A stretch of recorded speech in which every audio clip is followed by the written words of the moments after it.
Hey guys, kia ora. My name is Chris Clancy. I am a former AP European History teacher, as well as a former AP Psychology teacher and an AP reader for College Board. Talking to you today from New Zealand. And so today we are going to cover the Catholic Counter-Reformation, which is one and the same, and at the same time also two different events. So with that, let us dive right in. Hope everyone is doing well and you are enjoying your Saturday. So again, today is going to be about the Catholic Counter-Reformation. I'm Chris Clancy. Don't forget to follow us at Think Fiveable on Twitter, Instagram, YouTube, on all of the social media accounts. And make sure you can stay up to date with all of the different streams that we have. We have streams not just about European history, but world history, APUSH, all the sciences, and English, and we're starting to add more and more every day. So coming up this week, very important stream probably for some of you is going to be the beginning of our skills streams. We're going to start doing streams hopefully once a week where we go over different skills, whether it's writing or it's the historical thinking skills. This week on Tuesday, September 24th at 8 p.m. Eastern Standard Time. We're doing How to SAQ with Stephen Kuklik, AP European History teacher. Friday, we've got two streams back-to-back about the Wars of Religion. At 7 p.m. Eastern Standard Time with Bella Blanton, we have the 30 Years' War, probably one of the most defining events in European history from this time period. And then we have at 8 p.m. Eastern Standard Time with Sherry Liang, we've got the French Wars of Religion to learn how absolutism is going to develop in France. So this stream, what we're going to cover, we're going to review the Protestant Reformation very quickly. We're not going to go into depth. We've got two other streams about that if you want to go back and watch. One with Stephen Kuklik, it's about Martin Luther and the Reformation on the continent. We have the other with Liam Macklin, which is about the English Reformation specifically. So I highly recommend you go back and watch those two. They go in much more in depth about the Protestant Reformation than I will. I'm going to be going just as an overview to give you the lead up to the Catholic Reformation, which we'll go over that, kind of what it was, kind of how it works. Is the Catholic versus Counter-Reformation different things? We'll discuss that. We're going to go over the Council of Trent, why the Council of Trent was so important, the missionary groups that come out of the Council of Trent, the Counter-Reformation specifically and why some historians consider that to be different. And then we'll go over the lasting effects of the Catholic Counter-Reformation. So just as a review, Protestant Reformation, Martin Luther is probably the most famous of all of the Protestant Reformation reformers. Initially, though, let's understand something. His attempt was not the first. Okay, there were other reformers beforehand. There were others who had tried to fix the issues within the Catholic Church. Martin Luther was just the first successful reformer. And we say successful simply because he's the first not to die an unnatural death at the hands of the Catholic Church. So Jan Hus is probably one of the more famous of the previous reformers who tried to reform the Catholic Church. He was from Bohemia, which is modern-day Czech Republic. He was trying to fix the church and the problems he saw within the church. He was actually quite successful at gathering followers in the beginning of his crusade, we can say. Mostly within Bohemia, a few within the other German provinces. His followers would become known as the Hussites. He himself would be put to death in a very brutal fashion. Jan Hus is now a patron saint of Czech Republic. Not for the Catholic Church. The Hussite Church is still around. It's very small. But Jan Hus is also considered to be the beginnings of Czech identity, which is why he has such a high place in the Czech Republic. His followers would lose their power over the Czech Republic around 1434. At the end of the Hussite Wars, the Catholic Church would take over. Over 80% of the Czech Republic today is Catholic, with the remaining 20% being broken down into non-Christian and the other Protestant groups. John Wycliffe is another reformer. He was a priest. He was from England. His attempt was to reform both the clergy and the papacy. Some big shoes if he was going to try to do this. Unlike the Hussites, the Lollards, which is what his reformers were known, or followers, excuse me, were known as, they weren't really crushed so much as absorbed into the greater English Reformation that happens in the 1500s. He is excommunicated by the church. His followers do kind of go into hiding. But again, they're not crushed like the Hussites. They are just going to be absorbed into that greater English Reformation that we see in the 1500s. Luther's Reformation, it's based on what we call the three solas: sola scriptura, sola gratiae, sola fide. Only scripture, only grace, only faith. So meaning that only scripture as the basis for all Christian practice. If it's not in the Bible, it's not Christian, you shouldn't do it. It is only through the grace of God and through the blood of Christ that you can be redeemed. Nothing else. No indulgences, no need to do confession and to say Hail Marys and things like that. And then only faith, meaning that it is faith in Christ alone that is what gets you into heaven. It is not faith and good works, which was very different from the Catholic belief at the time. The English Reformation is very different from the Continental Reformation because the English Reformation is much more based in politics than it is in religion. Many people seem to forget that at one time, Henry VIII was known as Defender of the Faith, given that name by Pope Leo. And his break with Pope Leo was massive because the two both hated Luther. The English Reformation was really down to the fact that he needed a male heir.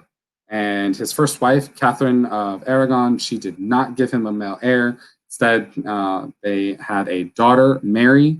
That's not to say they didn't have other children. I think they had a total of 7. Mary is the only one to survive.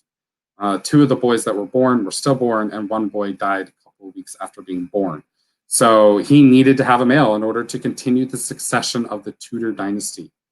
But more importantly, to me at least, in my opinion, is that by breaking with the Catholic Church, this becomes a power struggle that increases the monarch's power in England. Because the monarch in general was not poor, but not the wealthiest either. Right? There were landowners that were wealthier than the monarch, and that was the church. So by breaking with the church in Rome, he can take away all of the land that the monasteries and the convents and the churches had, and then sell it off.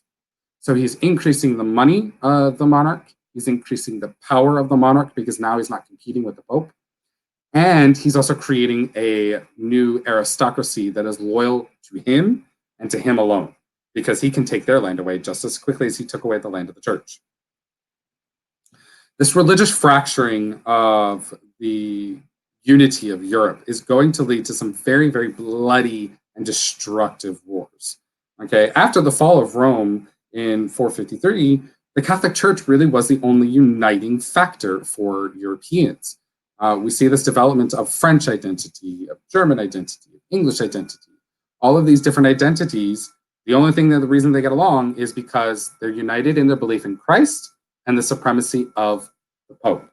Okay.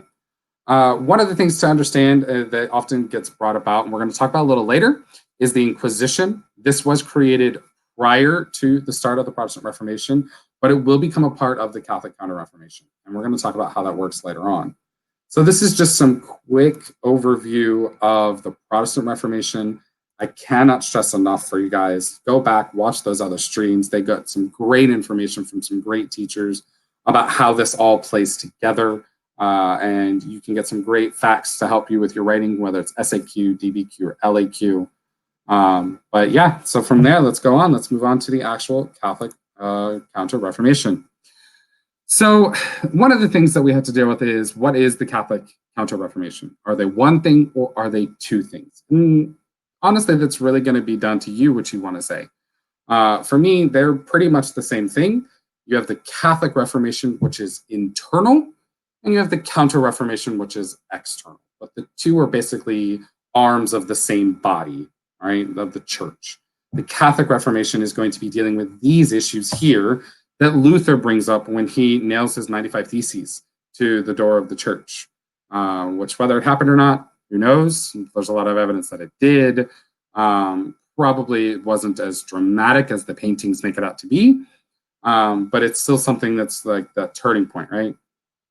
So Luther brings up a lot of charges against the church. And there, I mean, of the 95, these are the 4 that kind of stand out to why he was so angry.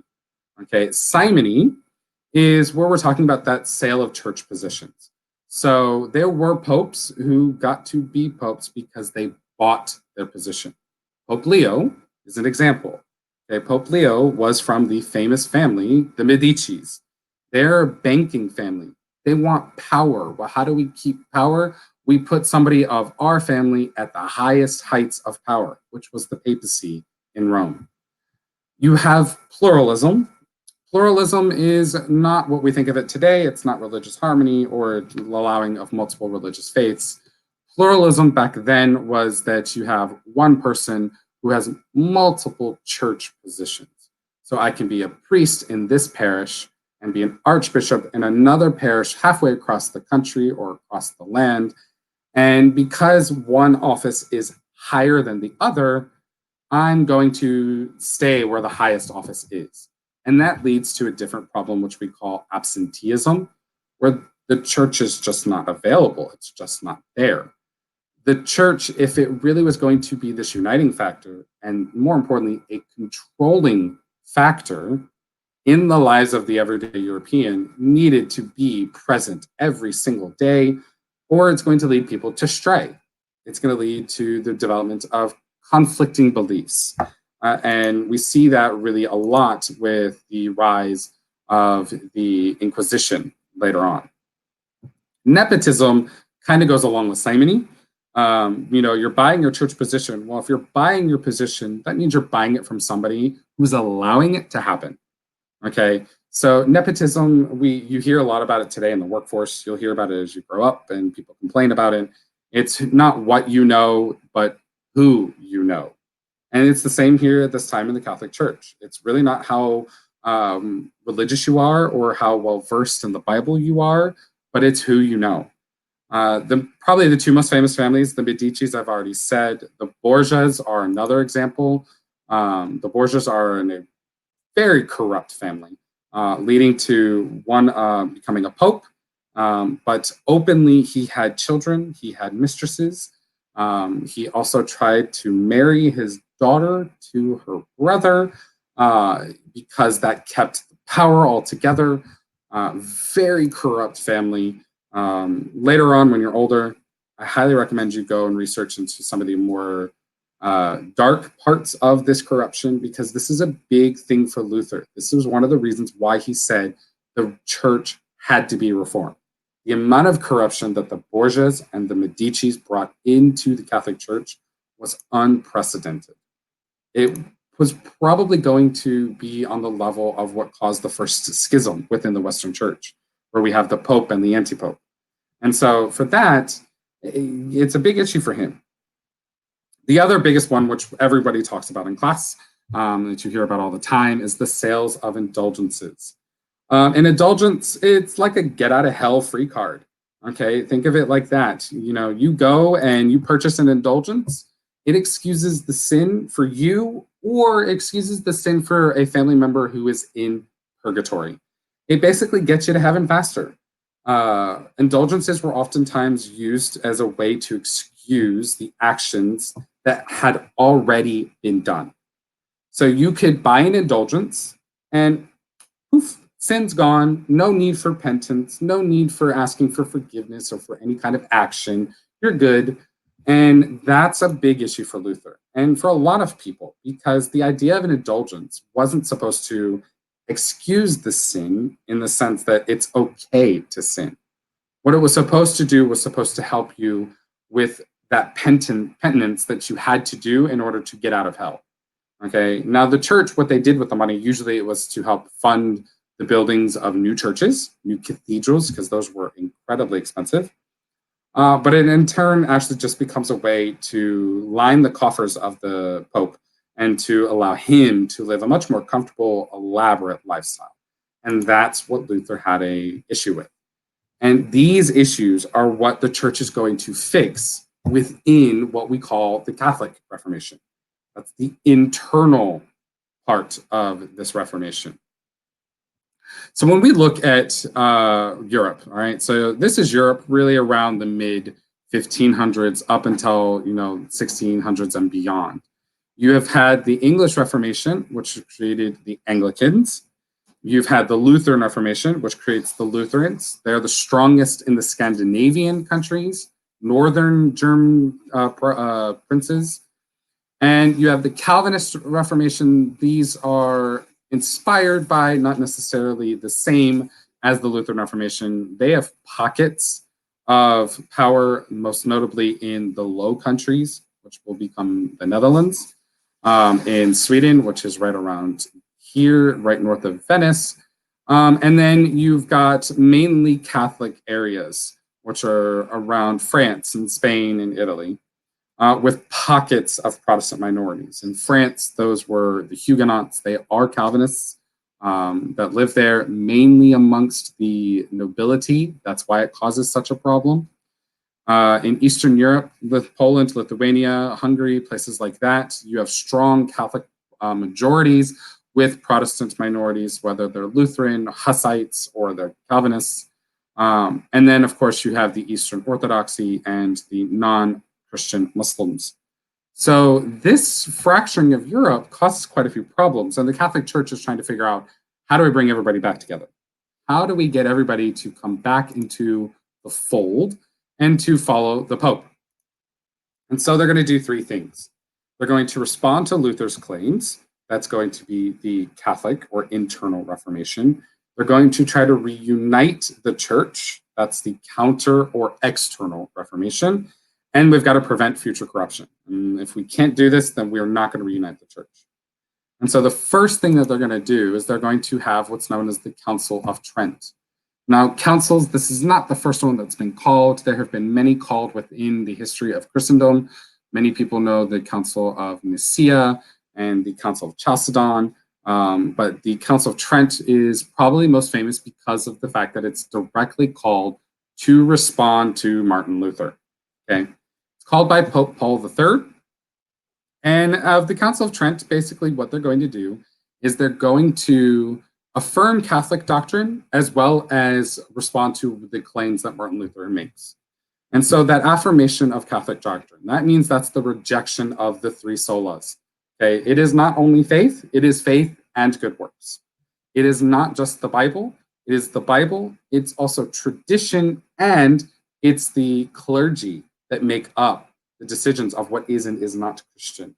And then it's not also the grace of God, okay? It's God and Christ, okay? Which is very different because we don't really discuss the idea of the Trinity. Is it all one, or are they three separate? Different Protestants have different beliefs of whether it's all one and the same. Some believe they're separate. In Catholicism, they're all one and the same. And that's one of the things that they're responding to with the idea of sola gratiae. It's not sola gratiae, it's not the grace of God. It's the grace of God, His Son Christ, and the Holy Spirit. The council also is going to try to deal with the charges of corruption within the priesthood, because understand, the priesthood really was corrupt. Okay, there were many, many issues. Simony and absenteeism and nepotism were just a few. In my opinion, the biggest issue wasn't those. It was really just the uneducation of the priests. There were hundreds of priests who couldn't read. Imagine you as a farmer or blacksmith going to your local priest and being told what the Bible says. And when you ask your priest to show you in the Bible, they can't, because they can't read. How are you supposed to trust that person? How are you supposed to trust the one person who has your soul and your body literally in the palms of their hands? Because if the priest said so, you could die, because you are now excommunicated from the church, and therefore you have no protection from the law, okay?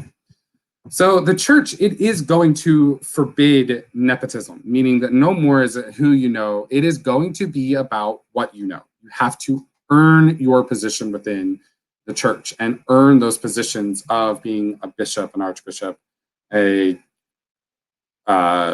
just lost the word.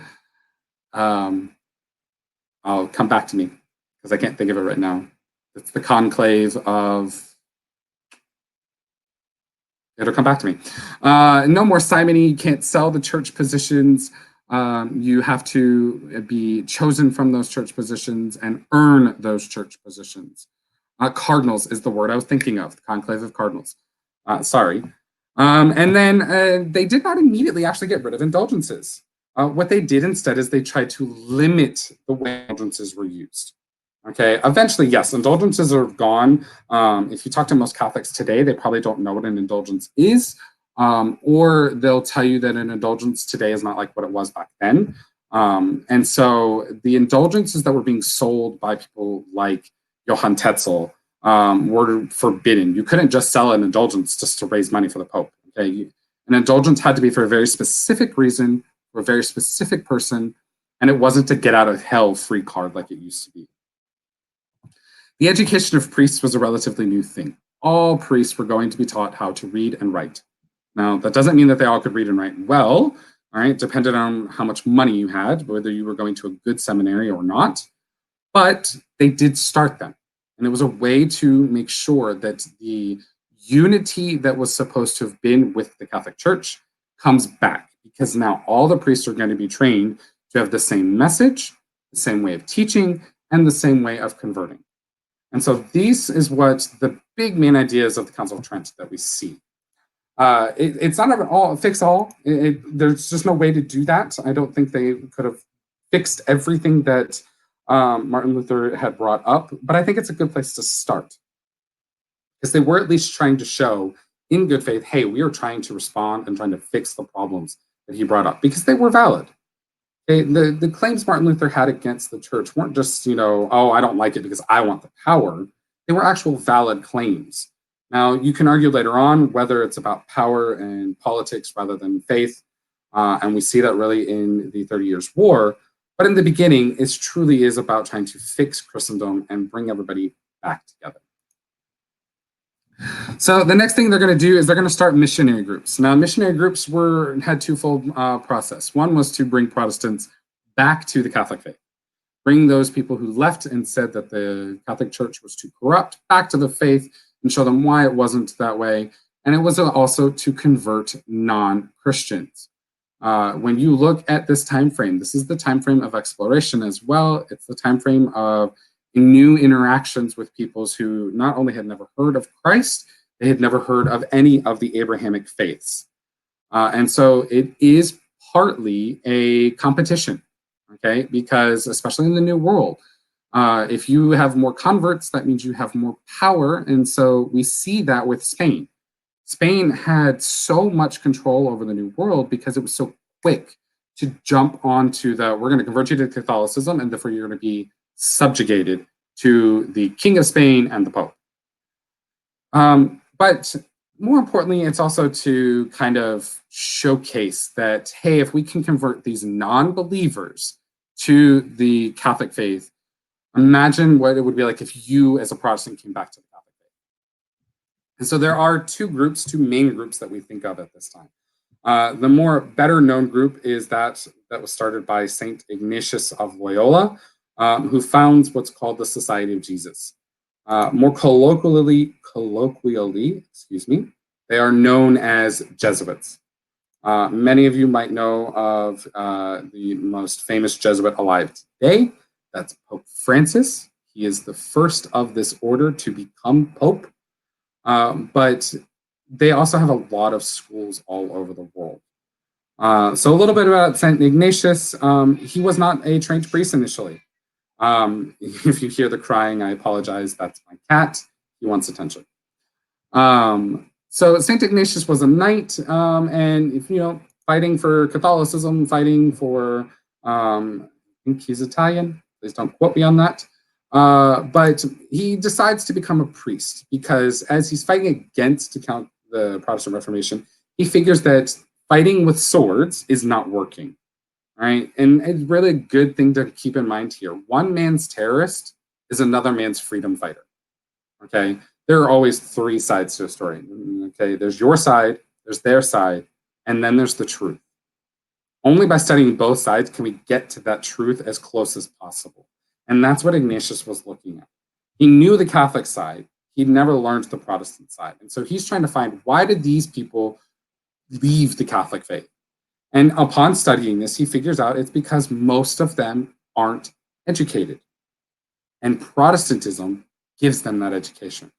So he wants to fix that. He wants to fix education within the Catholic world. And he is going to start teaching the Catholic view of Christendom, trying to bring people back to Catholicism by showing them where he believed Protestants had misinterpreted, whether it's the Bible or papal bulls or Christian acts. Today, they do have some of the best universities and schools in the world. Loyola University in the United States is a great example of that. There, if I'm not mistaken, it's St. Our Lady of the Lake in San Antonio is a Jesuit school. There's a Jesuit school in Pennsylvania that's a very good Jesuit school. I can't think of the name right now. They are really, really well known for this education aspect. Okay?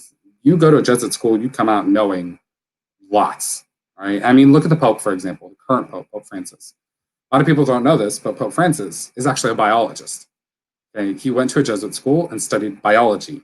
Right? We oftentimes think of science and religion and they're at odds with each other. And here is the leader of over 1 billion followers who studied biology and believes in biology. Okay? So education for them is a huge, huge thing. The next group is founded by Saint Angela de Merici. Make sure you hear that. It's Merici, not Medici. Two different families. She was relatively poor, not the richest. She is, okay when in terms of being able to live on her own. She never does get married. She's given some land by her uncle to live off of. And she decides to find a convent known as the Company of St. Ursula. Now, unlike normal convents where these women remove themselves from society, live in poverty, and just live with each other, whether it's in silence or not, depends on the order, the Angelines, as they were originally known, actually are living sometimes with their family. They live at home. They don't go and remove themselves.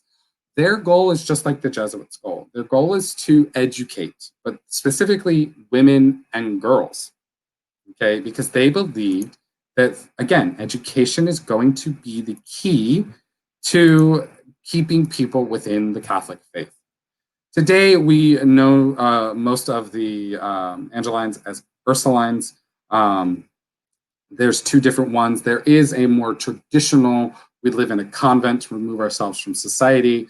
But there's also a lay version of the Ursulines that are working normal jobs. Usually they are in education of some sort, but they do follow the path of Angela de Merici. Very important to know that this is the first Catholic organization and order that is dedicated to the education of women. This was not something that we had seen before.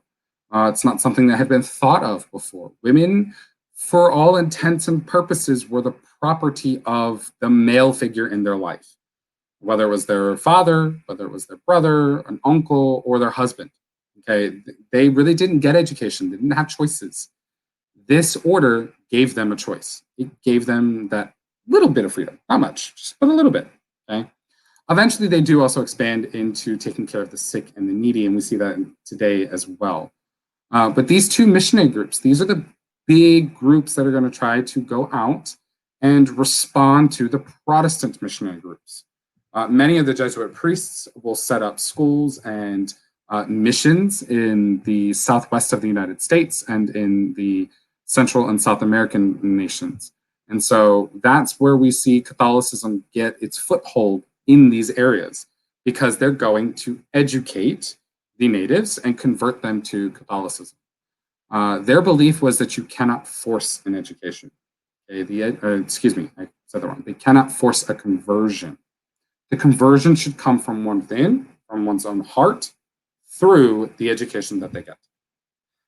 And so we really do see that that is an exponential growth in Catholic belief, right? If you were to look at this as a microcosm of just Europe, all of a sudden it's like, oh my God, there's hundreds of thousands, millions of people who are no longer Catholic. The church is going to fall apart. But when we look at it as the wider world, Catholic belief is actually strengthening. It's growing. Catholic belief to this day is still the largest Christian belief in the world, over 1 billion followers. Okay, all of the other Protestant groups, all combined, still don't equal that. So with that, we kind of have to look at which was more successful. Okay, was the Catholic Reformation more successful, or was the Protestant Reformation more successful? I'd be interested to know what you see. I put a poll up there for you to vote. So we'll look at that when we get to the end. So some highlights of the Catholic or the internal Reformation. We've got that affirmation, the catechism, right? The catechism is the core belief of the Catholic Church. And it's that the teachings of the church are all true, and the teachings of those that are not in the church, i.e. Luther, Calvin, Knox, any of those, the Anabaptists, they are false. And so that is the big thing. It does try to fix the church corruption. It fixes those practices within the church. And by fixing that corruption, the belief is it brings legitimacy back to the office of the Pope. Education is a key thing here, because education is supposed to focus on that spiritual knowledge and worldly knowledge. Okay, so the creation of schools, the education of priests, that's what brings people back to the Catholic Church, because we're educating you to understand why the Protestants are wrong and why the Catholics are correct. We also see a simplicity brought back into the church as well. Not as important so much, but I mean, today you would hear a lot of people talk about it. But the simple life of a priest, simple life of a nun. The same for the Pope. It's not supposed to be about the gold and the power and all of the fancy foods. It's supposed to be about being a shepherd to the people. It's supposed to be about serving the church and the people. St. Teresa of Avila is a great example of this. She tries to reform the monastic lifestyle of nuns to go back to this. We also have the idea that money is not everything. The church is still going to have a lot of money, and the church is still going to have a lot of power. But the church is supposed to use that money and power to help the people, not itself. So the Counter-Reformation is that external Reformation. Okay, again, for me, they're one and the same, right? You have the left arm and the right arm, all part of the same body. The Catholic Reformation and the Counter-Reformation are the same thing. It's all part of the same body of the big church, right? Christendom as a whole. You can say that the Inquisition is part of this Counter-Reformation, even though it did start before the Protestant Reformation. Okay, the Inquisition, it started in 1492. 1492, Columbus sailed the ocean blue. But that year in European politics, I would say, a bigger thing happened. And that was the expulsion of the Jews and the Muslims from Spain. All right, they were given, I think it was a month, to either convert or leave or die. And what the Inquisition was supposed to do was to find those people that had become what were known as conversos. It's a Spanish term. It means converted or conversion, not necessarily somebody who is really Catholic. Like, they'll go to church on Sundays, they'll go to church on Wednesdays, but when they leave and go home, they go back to practicing Judaism or Islam. And so they weren't real Christians, okay? They were what were known as heretics or anathemas. Okay? The complete opposite of what the church believed in. Now, the inquisitors, they had a lot of power, okay? They had probably had way too much power, if you ask my opinion, okay? Because the inquisitor could arrest, could imprison, and could try and execute somebody, all on their own, outside the law of the country. Now, many times the two were together because Spain, Portugal, and Italy, very Catholic nations, but sometimes they were not, because the inquisitor could actually also charge royalty as being heretics. So it's very, very different, all right? The most famous is obviously the Spanish Inquisition, which nobody suspects the Spanish Inquisition, right? But you also have an Italian and Portuguese Inquisition that are going to do the same thing. Find the non-Christians, find the heretics, and either convert them back or kill them, basically. So the other thing about this expulsion of non-Christians, this had already been completed in Spain and Portugal by the time Luther had, nailed his 95 Theses to the door of the church in Wittenberg. Jews fled Spain and Portugal. At first, they were going to go to Italy. Venice is a great example of this. There were a lot of merchants in Venice, a lot of traders with the Middle East and East Asia. In Venice, many of those were Jews. But because of this influx of Jews from Spain and Portugal, we also see a separation of Jews as well into what is known as a ghetto. Right? Now, I know we've all heard the term before. A lot of times it brings up images for us of the inner cities in places like New York or DC or LA, but that's not what we would have called a ghetto back then. Okay, a ghetto is a completely walled off section of the city. There is one entrance in and one entrance out, and that is it. Okay, the oldest ghetto in the world is in Venice. It is 503 years old now. And Jews lived behind that wall for hundreds of years until the emancipation of Jews much later on, which we're going to talk about in other streams. Once the Jews had been dealt with, though, the Inquisition turned its eye onto Protestants, especially those Protestants within the Netherlands, because that at the time was part of Spain, and Protestants within the Catholic German principalities that were refusing to convert back to Catholicism. Protestants, just like Jews and Muslims, were given two choices. You can either recant and convert back to Catholicism or die. Interestingly enough, the Inquisition also probably is one of the main reasons we see this rise in witch hunts and of witchcraft, right? Because women, they're being educated by both sides, Protestants and Catholics, and women are starting to be like, hey, I've got ideas, I've got opinions, and that challenges the power of the men. And so they're going, whoa, no. If you have ideas and opinions, you must be a witch. So therefore, you must be burned at the stake. So you've got this dichotomy here of we want to bring people back to the Catholic Church. We want to bring them back to the belief, the right belief. And so that's a good thing, right? Because they're trying to save them. And on the other hand, you've got this really bad thing because they're going to kill millions of people because it's going to lead to the death of many who had their strongly held beliefs, whether they were Jewish or Muslim or they were Protestant. So it's this really interesting dichotomy at the time of right and wrong, good and evil type idea within the same organization, okay?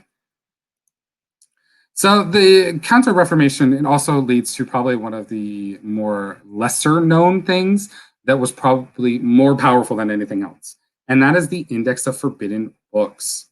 It was literally a list of books from the Torah to the Talmud to the Quran, to the writings of people like Galileo and Copernicus that were forbidden for Catholics to read.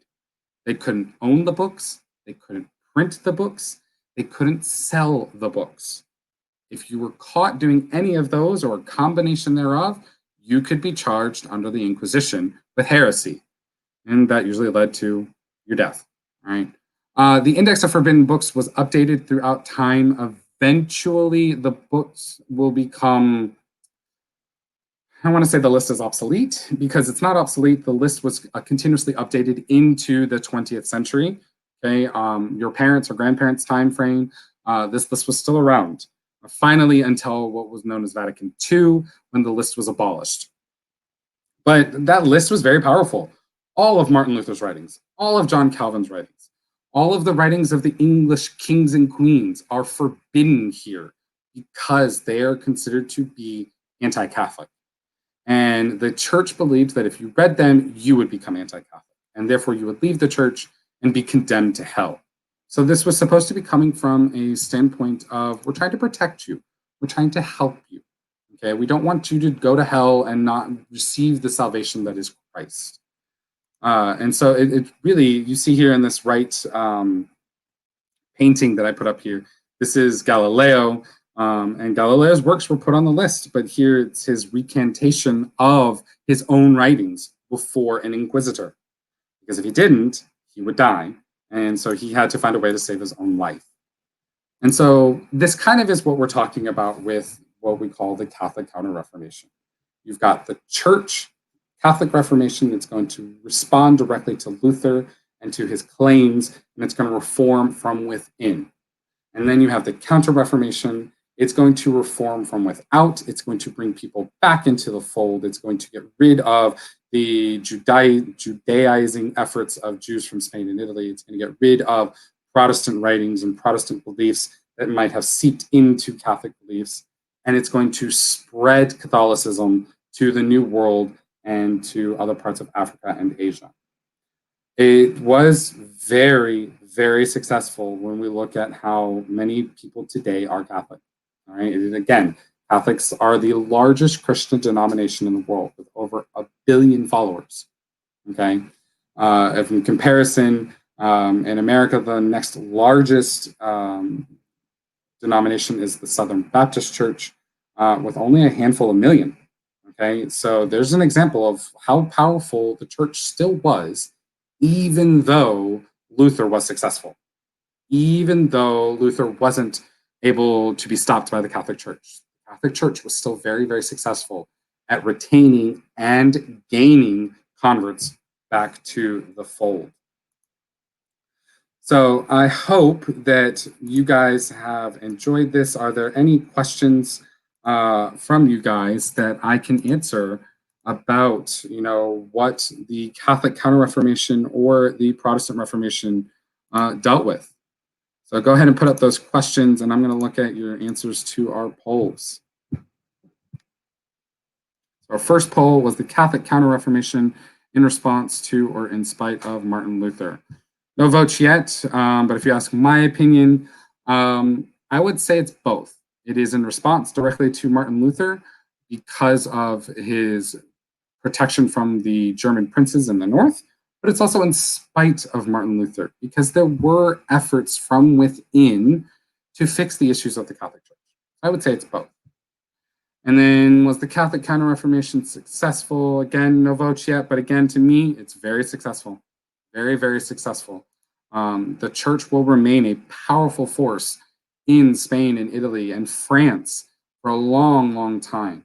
And even today, you still have a vast majority of Europeans who are Catholic and within the New World who are Catholic. So it's a very successful Catholic Counter-Reformation. So I hope you guys got a lot out of this. Again, don't forget to join Stephen Kuklik on Tuesday at 7 p.m. Eastern Standard Time for How to SAQ.